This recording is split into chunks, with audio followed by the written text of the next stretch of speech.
আসসালামু আলাইকুম, সবাই কেমন আছেন? আশা করছি সবাই ভালোই আছেন। আমার ননাস এবার অস্ট্রেলিয়া যাওয়ার সময় তার শ্বশুর শাশুড়িকে নিয়ে যাবে। এজন্য আমাদের বাসা থেকে আমরা সবাই ওনার শ্বশুর শাশুড়ির সাথে দেখা করতে ওনাদের বাসায় গিয়েছিলাম। আন্টি আর আঙ্কেল খুব অসুস্থ, বিশেষ করে আন্টি তো হুইল চেয়ার ছাড়া চলতেই পারে না। তো অস্ট্রেলিয়া যাওয়ার জন্য আন্টির জন্য একটা হুইল চেয়ার কেনা হয়েছে আলাদা করে, এটাতে করেই ওনাকে অস্ট্রেলিয়া নিয়ে যাওয়া হবে।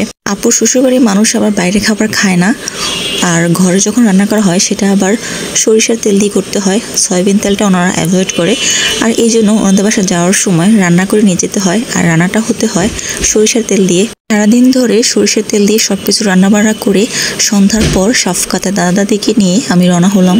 হয়তো সেদিন অফিস থাকায় সাখাওয়াত যেতে পারেনি, তবে রাতে সাখাওয়াত আমাদেরকে নিয়ে তারপর বাসায় এসেছিল।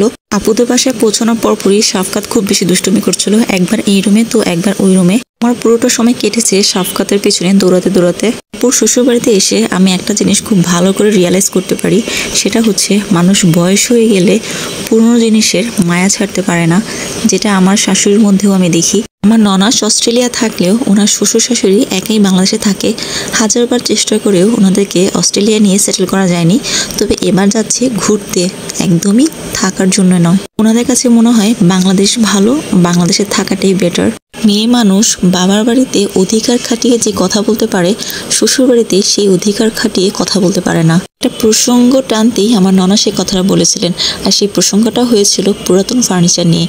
আপু যখন আপুর শ্বশুর বাড়িতে আসে, ঘরের পুরাতন অনেক কিছু চেঞ্জ করে নতুন করে করতে চায়, কিন্তু আপুর শাশুড়ি চায় এগুলোই থাকুক, এগুলোই ভালো। সেমভাবে আমার শ্বশুর বাড়িতেও আমি সেম জিনিসটাই ফেস করি। আপুর শাশুড়িকে কিছু বলতে পারে না, কিন্তু আপুর ননাস কিংবা ননদ তারা ঠিকই তার মাকে বলতে পারে।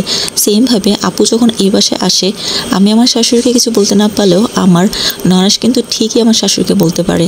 এটাই বাস্তব, আর আমাদেরকে এটাই মেনে নিতে হয়। আমার মাঝে মাঝে মনে হয় এখন আমি শখ করে যাই করছি না কেন, হয়তো 25 থেকে 30 বছর পর আমার ছেলের বউ যখন আসবে, সেও হয়তো বা তার মতো করে সব কিছু নতুন করে সাজাতে চাইবে, আর আমি হয়তো বা ওই পুরনো মায়াই পড়ে থাকবো।